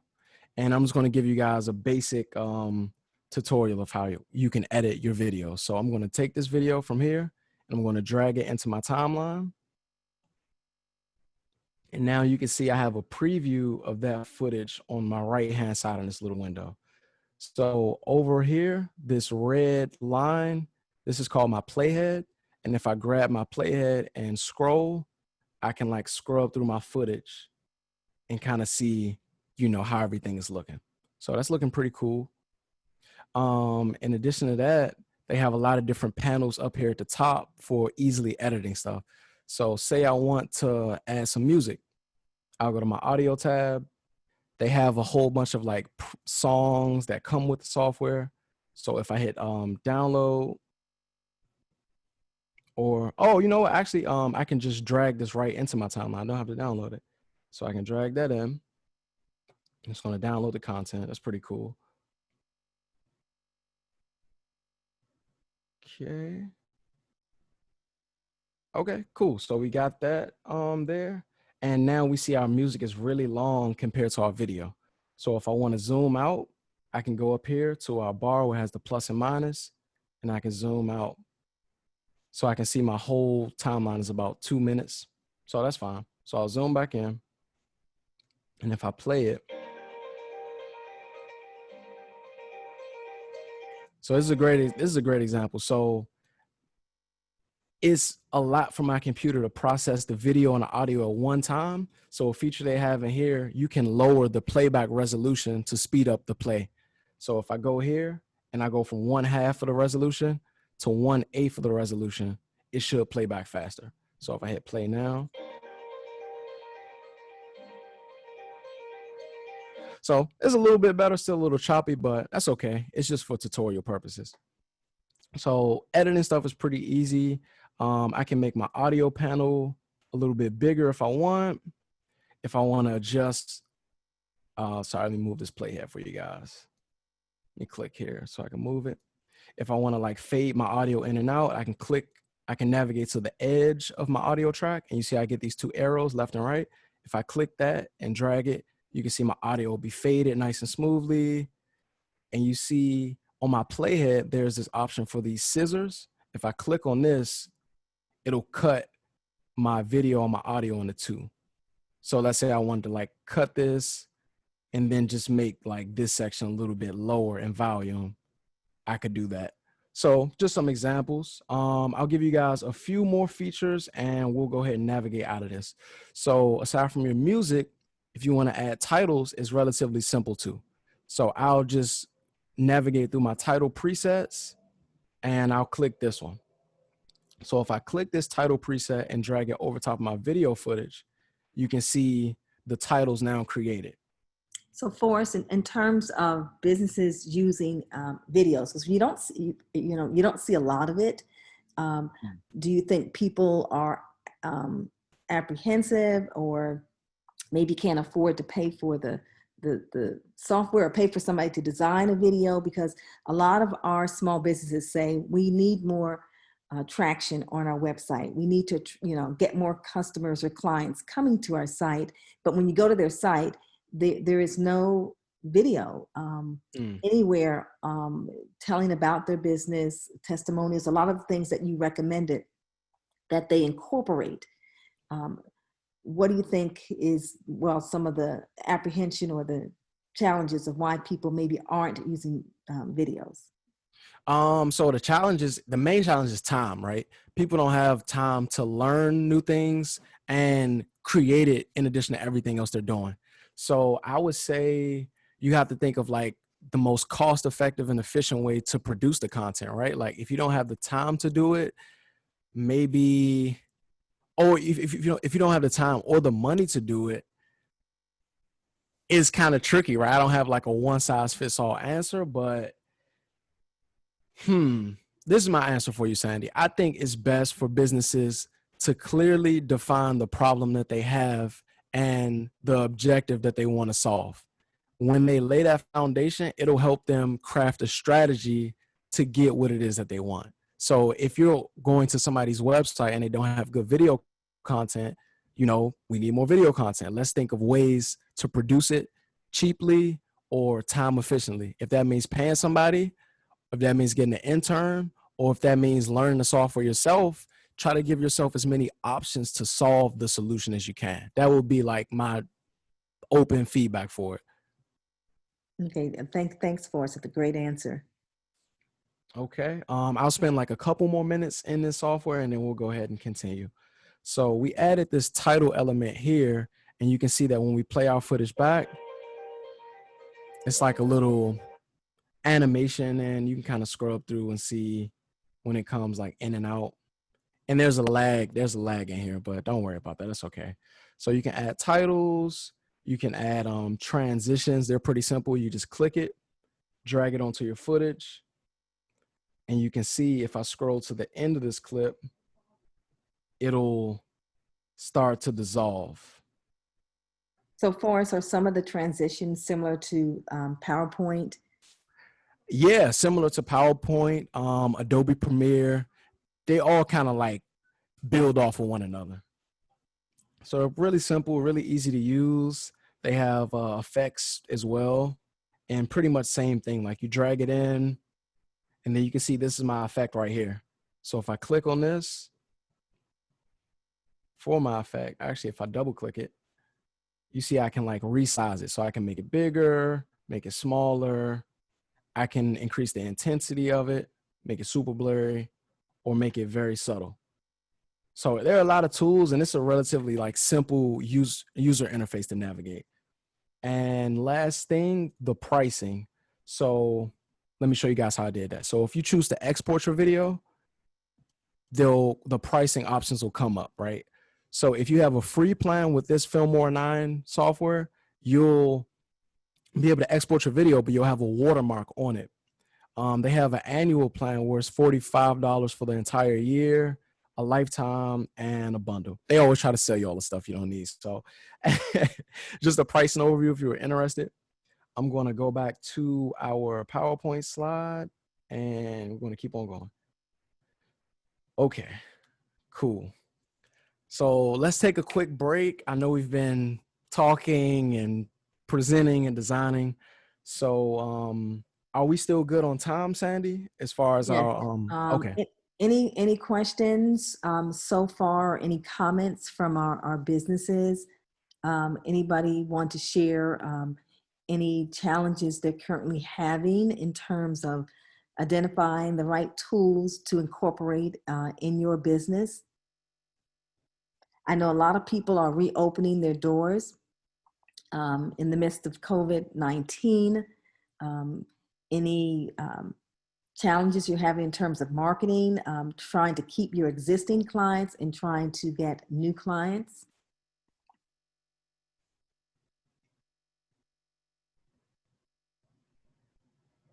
I see a comment where someone says on the subject of video, many people have a fear of actually appearing in a video. And so sometimes people don't want to be in the video. So what do you recommend they do in terms of if they don't want to appear in that video? Oh yeah, that's fine. It's a lot of options, right? So if you pay attention to like, commercials or TV, there are a lot of like there are animations. So if somebody doesn't want to be in the video, they could do a voiceover and you can have like a visual to match what they're saying, right? So you don't have to do fancy animation. You could even get some stock footage. So they could be talking with their voiceover and then the stock footage is playing to communicate the message. That's a great option. Another one would be just to animate it, but that may take more time. I found that if I place a plain video, people won't look at that. But if I'm in the video doing something, I'll get a lot more hits. It seems like people want to see the person who represents the business live in the video. I agree. Your take, what have you seen? Yeah, no, I agree. People just want to have like a personal connection and feel like, they can have a close relationship with you despite the distance. But that's a great option. Another one too, podcasts are very popular. If you don't want to be physically present, you could do a podcast as well to like sort of capture your experiences that you've been going through.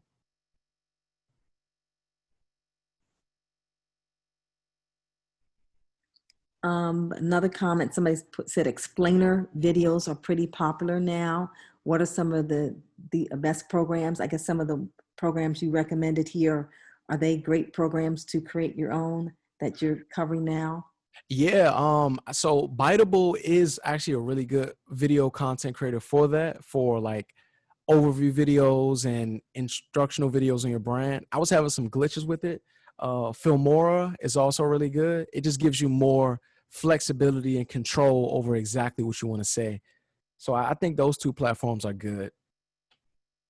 Now, Forrest, what are the young people using in college in terms of video?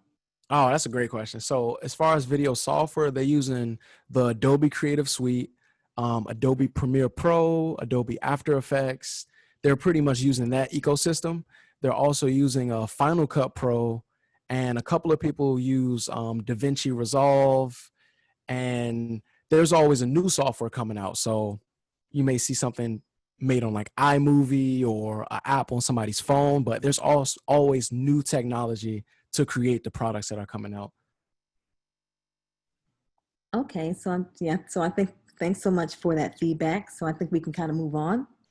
Oh gosh, I got a question about DaVinci. So Tisha, DaVinci Resolve is a video editing software used by like industry professionals. They like to use it for like color grading, and it's a great system because it's stable and all of your content loads really fast.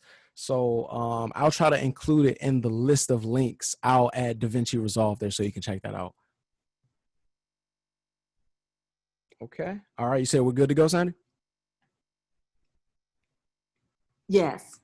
Okay. Got you. All right. So I'm going to go ahead and go to the next slide. Okay. Content automation. All right. So far we talked about your brand's identity, having creative assets, and creating the content. So now that you've gone through this journey of creating all your stuff, you want to automate it so that you can get time back and make your life easier. So if you have a business and you have social media platforms, you should rarely be posting on one platform at a time, like one by one. So like I post on Instagram, then I post on Facebook, then I post on Twitter. You shouldn't be doing that, right? So using content automation, you can save a lot of time and post to all of those platforms at once for like a whole month in advance if you want to. So with content automation, it's good to dedicate like maybe 1 to 2 hours per week to schedule your content. And scheduling can give you time to work on other things because you got to work on other stuff. Okay. All right. This is gonna make sense, I promise you. So the way I like to view content automation is like a grocery store shopping experience, right? So let's say you go to the grocery store and you bought everything one by one. So you go to the grocery store, you buy your paper towels, you come back home. You go to the grocery store again, you buy your juice, and you come back home. That would be silly, right? Like you wouldn't do that. That's obnoxious. Instead, what you would do is make a list of everything you want to get and then just buy everything at one time. So I use this analogy to just parallel back to content automation, right? You want to post all of your stuff at one time as opposed to doing it individually one by one. And another example of this is just a social media content calendar or like an overview. It gives you an overview of everything you have to post and your whole month so you can compartmentalize exactly what you want to say. Okay, so now we're going to go into a question. So how is your business currently managing its social media accounts?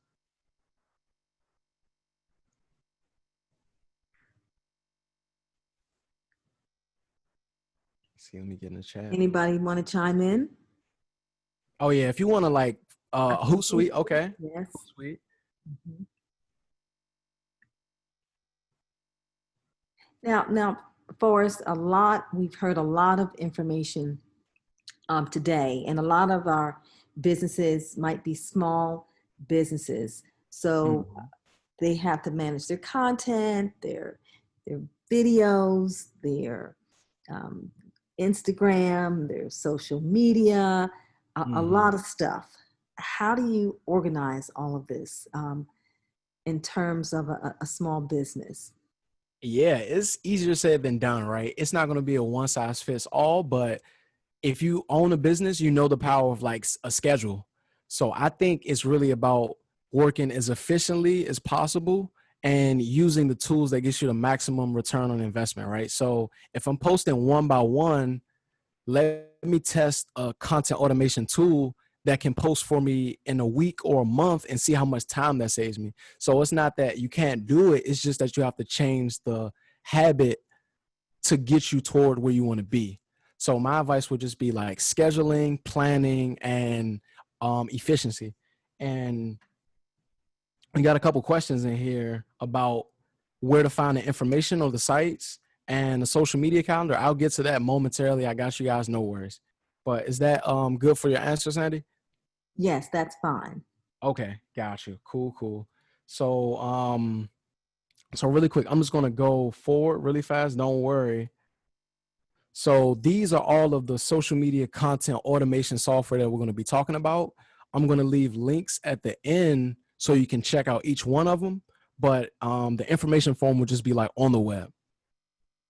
So let me go back to the first one. So I'm just going to go over each software one by one, give you the features that it offers and a quick overview of what you can expect. So the first content automation tool is called Social Pilot. And one thing it can do is like schedule posts. You can connect up to 50 different social media accounts. It has social media analytics for Facebook, Twitter, Pinterest, and LinkedIn. It has a social media calendar, right? So what a social media calendar allows you to do is have a monthly view of all of your content that you want to post. And it allows you to schedule each piece of content on each day. And it's basically like, think about it like this. Social media calendar is no different from your calendar on Outlook or Google. It has everything you need to do and when you need to do it. It's the same thing for posting your content. It has analytics reporting, PDF format with white label. White label just means that you can add your own logo. You can add certain things about your brand and customize it if you want to. They also have a feature called Social Inbox where you can respond to all of your Facebook messages through this specific platform as opposed to having to log into Facebook itself. So Forrest, in the midst of COVID-19, do you see people navigating more to managing a more sophisticated social media calendar, or?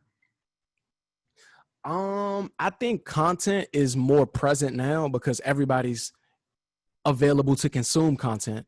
So, I would say it would be best to use like scheduling or automation tools just to like have consistency with your audience to interact with them on a daily basis. But since COVID, I would assume that it's picked up. You know, that would make sense logically, but I can't say I've like personally seen the evidence for it. Okay, so I know we're getting close to our close time, so We're gonna have to speed through it. yes. Okay. Just No. yeah, a few more. I know you want to get to the email marketing, just to highlight a few of those packages. I think that would be great. Okay, sure. So, don't worry if you have any questions about these software, guys. We're going to include the links to each one so you can check them out and visit the websites. But for sake of time, we're going to fast forward to the end of our presentation and try to focus on online web presence and email marketing. So I'll try to touch over these really quick for you. So your online web presence is basically very similar to your physical identity, right?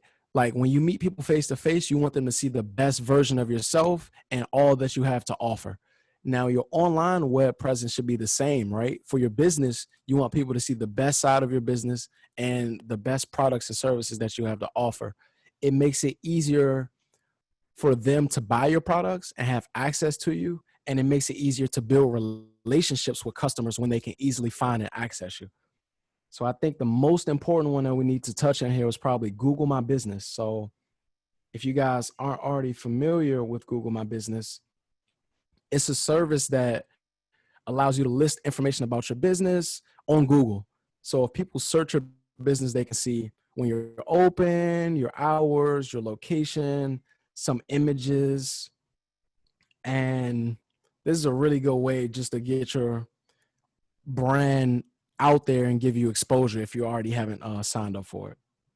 So I'm going to go back to my presentation and let's see the next one. So Facebook recently announced this new feature called Facebook Shop. If you have a Facebook or Instagram account, it allows customers to buy directly from your Facebook page and check out right there. So if you go through these photos, you can see Ink Meets Paper is an online Facebook page, and they have the option to view their shop right here. So if you go there, you see the products they have, then you can see the additional products with the description.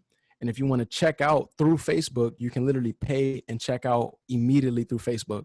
So this is a game changer because a lot of people are on social and they see your products, but they don't want to go to your website and buy it because it takes too much time. As lazy as that may sound, a lot of people feel that way. And in addition to that, they have the same thing on Instagram because Facebook owns Instagram. It's called Instagram Shop. So you can set up your Instagram and people can buy products directly from you as well. Let's see. This was a video to show it, but I'm going to skip it. And this is just a quick overview. So if you want to set up Facebook Shop, you just need a Facebook account and a Facebook business page, a link to a valid bank account, and a tax identification number.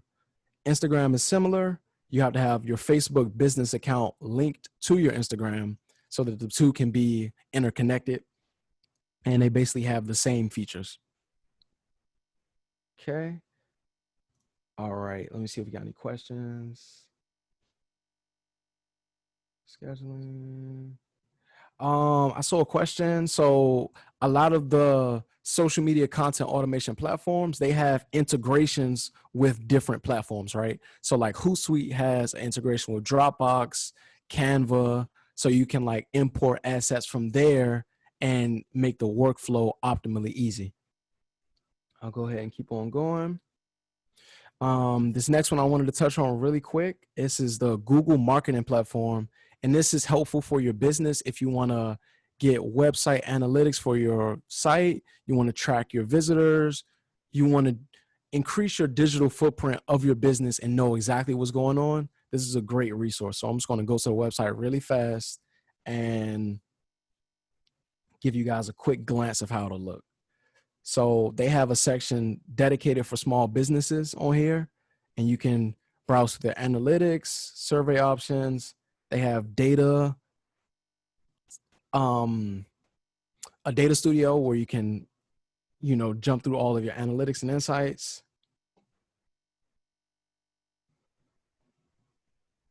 So just some quick information.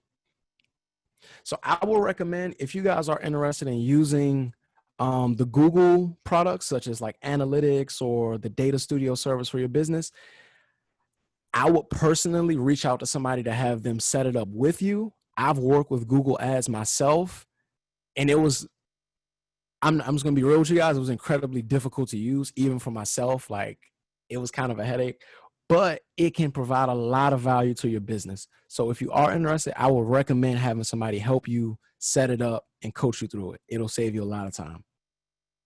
Okay, I'm going to go back to my PowerPoint. And this is our last section. It's going to be on email marketing. So I'm going to try to make this as helpful and easy to understand as possible.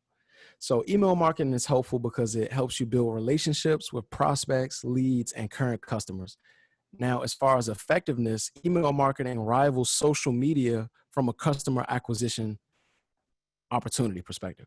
So if you think about the money you spend, if you spend, for every dollar that you spend on email marketing, it generates about $38 back for your business. So the return on investment for email marketing is immense, and definitely incentivized to get into it if you haven't.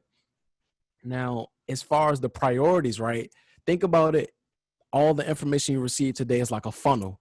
So at the top of the funnel, you want to have your brand, your identity, and your business ready to be presented to the public first.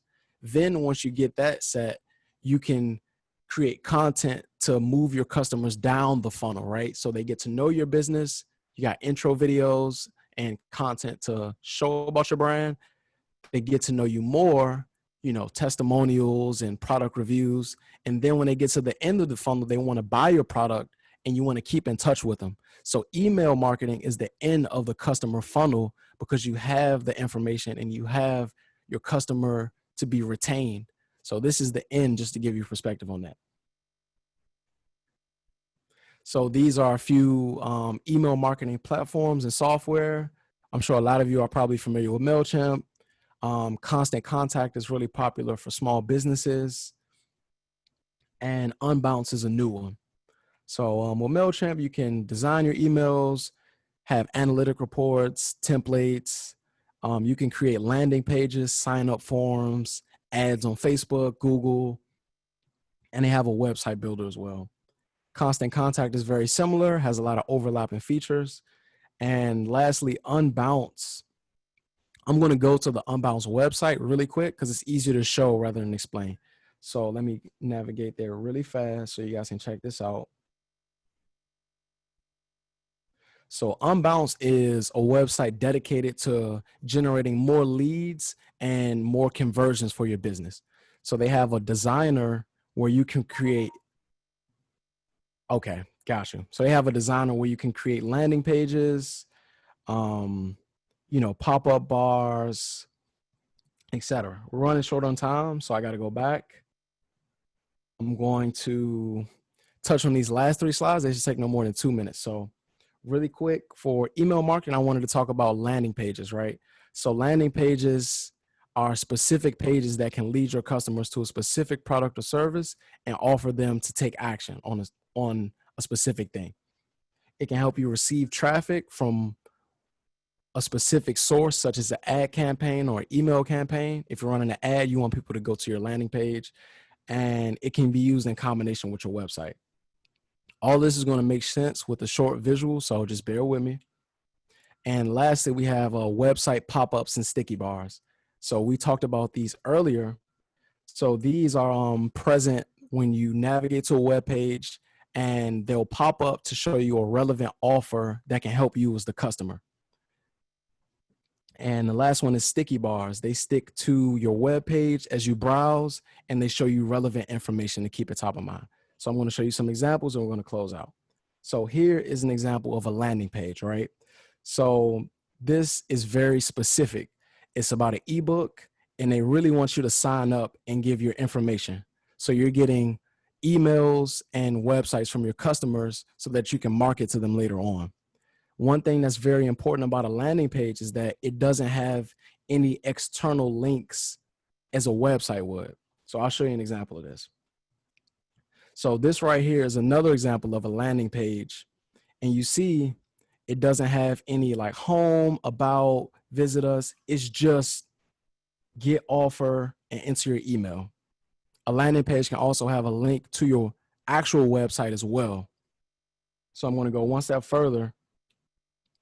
So this right here is a home page. So I know we're short on time. Let me try to make sure this makes sense for you. So landing page doesn't have any links or information at the top for your business to navigate to. It only has one specific thing you want to fill out and complete. It can have a link to your website as well.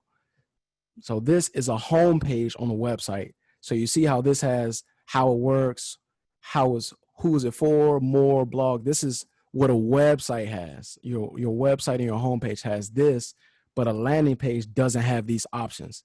It only is centered towards getting your customer to do one thing. So Forrest, what I'm hearing is a landing page is important maybe for a call to action for business, to get something quickly across for customers or clients to do something. Yes, absolutely, right? So let's say you're running an ad campaign and you want to increase signups for an event. A landing page would be good for that because they only sign up for the event. And you can use it with your website too if you want people to go there after they sign up. So you can, from your landing page, visit the actual website as well. But good question, Sandy. I thought this was relevant and helpful because it really helps generate a lot of leads for businesses. And this is an example of a pop-up bar that we saw earlier. So if you go to this website, it's a shopping website, this will pop up and it'll try to give you a relevant offer that you can use as a customer. So like $5 off, $10 off. So this is a good way to get customer information as well. And this is the last slide. So this concludes our presentation. So I just want to let you guys know all the resources and online links that were mentioned in this presentation, they will be emailed to you within 24 hours. So we're going to have a Google Doc with all of our links so you can check out each one. It's going to be categorized by the type of content it is and how it can help your business. So don't worry, we'll send it to you guys. And if you have any questions, hope Sandy's okay. Please email Sandy. Yes. Yeah. and also the Supplier and Diversity Division, the Office of Central Services will be following up and be in touch with all the participants as well. So we're going to go to the screen with the contact information for the Supplier and Diversity. Yeah, so, good afternoon. Yeah, thank you so much. Thank you, Sandy. We want to also thank our featured guest here, our facilitator, Mr. Gibbons, for the valuable content as part of our series. As communicated previously, we also have a number of excellent webinars that are forthcoming, like on July 15th with the Business Development 101, writing on writing an effective capability statement on July 17th. And these are just tentative dates for now, but you might want to put a save the date on July 15th and 17th. And we have a series that will last through the latter part of August as previously discussed. So we want to thank you all for the valuable content as mentioned, and for all the participants and for the interaction. And please, if you need to reach us, this is our contact information. Thank you for posting that, Sandy, with the phone number, and we will respond to you normally within 24 hours. Wanted to also mention, lastly, we will be sending out surveys for these webinars. So please respond and get them back to us as expeditiously as possible. We would appreciate that. And we thank you all for participating, and look forward to seeing you soon virtually. Thank you. Cool. Thank you guys so much. I appreciate it. This was a wonderful time. Okay, thank you, Forrest. And we look forward to connecting with everybody on future workshops and trainings.